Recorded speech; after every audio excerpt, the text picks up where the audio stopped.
Monday, May 6th, has issued a high risk of severe weather, and it is confirmed that it is causing damage. Again, it's this little area right here. If you are in this area north of Parkin,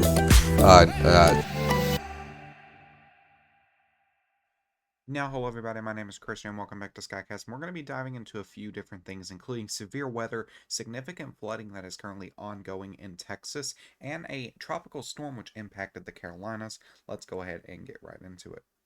Now, I do want to start off with the flooding threat. Right now, we are looking at portions of central Texas where numerous flash flood warnings and flood warnings are in effect. Training thunderstorms have been going on for the last few days, which has made a 1 in 500 year basically flood event. Very significant flooding ongoing between 20 and 30 inches has fell in some areas within 2 days. Very significant flooding, and this is actually associated with the remnants of Tropical Storm Barry. Tropical Storm Barry, if you did not know, was down here in the Gulf of America, and it trended up towards Mexico. The remnants of that continued off to the north, and numerous rain showers and thunderstorms formed through the area of central Texas right here, which caused all of the significant flooding.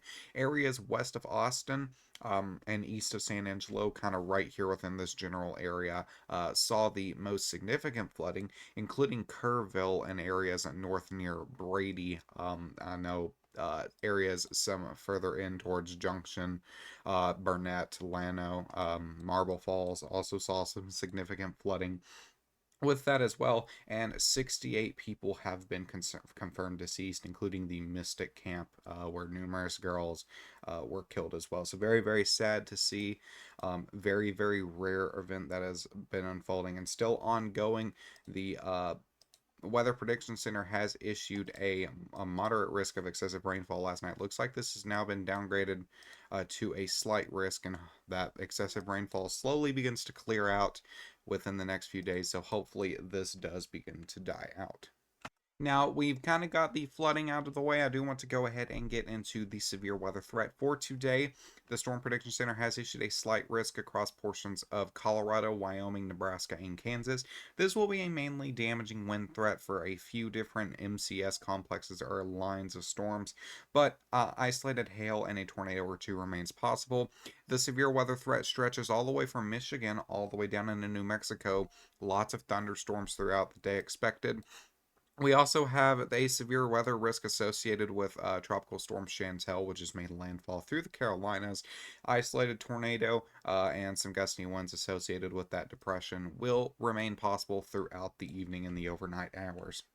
Now let's go ahead and line out the time for today's severe weather threat. Things do look like they will remain fairly calm until about 6 or 7 Central Standard Time, where we will have storms beginning to fire across eastern Colorado. This will be an isolated hail, damaging wind, and tornado threat. Not really expecting anything huge severe weather-wise today, but definitely as this begins to form into a line of storms or a more Boeing Echo mesoscale complex, this could end up being a damaging wind producer. So definitely need to remain weather aware.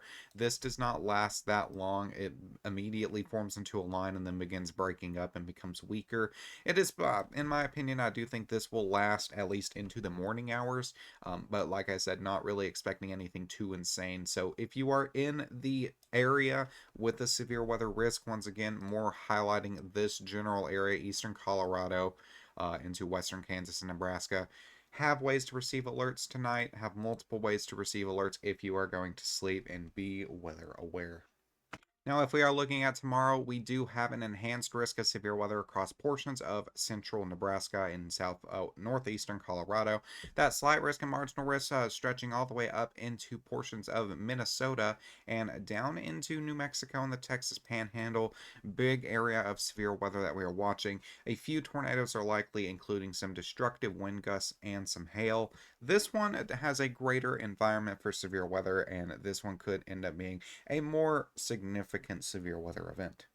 Just like tonight, this will be a more evening into nighttime threat once we get towards portions of 7 to 8 o'clock.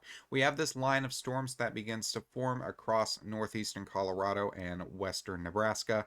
If one or two of these storms could end up being discrete, become supercellular, that would enhance a tornado threat, potentially even a significant tornado threat with this, although that's not looking insanely likely just yet.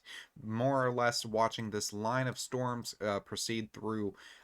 Once again, this is going to impact portions of Nebraska and likely into Kansas too. This is what I meant right here. If we could get one or two of these little storms that become discrete, become supercellular, that would be a greater tornado threat. By 2, 3 o'clock, this does weaken off. This could end up being a more lighter wind threat for the central Kansas area between 2 and 3 Central Standard Time, but I suspect that it will die off pretty quickly, and as we get into the morning hours, that will immediately kind of just die off. And so we're watching this for a greater severe weather threat. Once again, this will be in nighttime hours, have multiple ways to receive alerts. And the last thing I do want to talk about is Tropical Storm Chantal. This is now a tropical depression with winds of 35 to 45 miles an hour.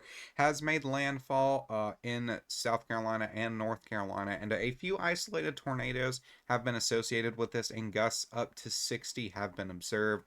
But this is slowly beginning to weakening, and this will continue off to the north towards Richmond. These rain bands are beginning to weaken. We do have this big time rain area, once again, the actual low pressure of the storm. And this will pose a flooding concern, just like we're seeing in Texas. Not as significant, but some low lying flooding will be possible, once again, across Greensboro, Durham. We've already seen flooding here in Fayetteville, and I think Florence too. Don't hold me to that one. But this will continue off to the northeast as we can see that cone track towards Lynchburg and Richmond, Virginia. So definitely best to stay weather aware. This will continue to weaken out, but really, really interesting to see how this has unfolded over the last little bit. Now, besides that, that's all I have for you guys today. Thank you for choosing Skycast as your go-to weather. My name is Kristen. You can follow me on X for up-to-date information on the flooding, the severe weather, all that fun stuff. Link is in the description. Have a great day. Stay safe. I'll see you guys in the next one.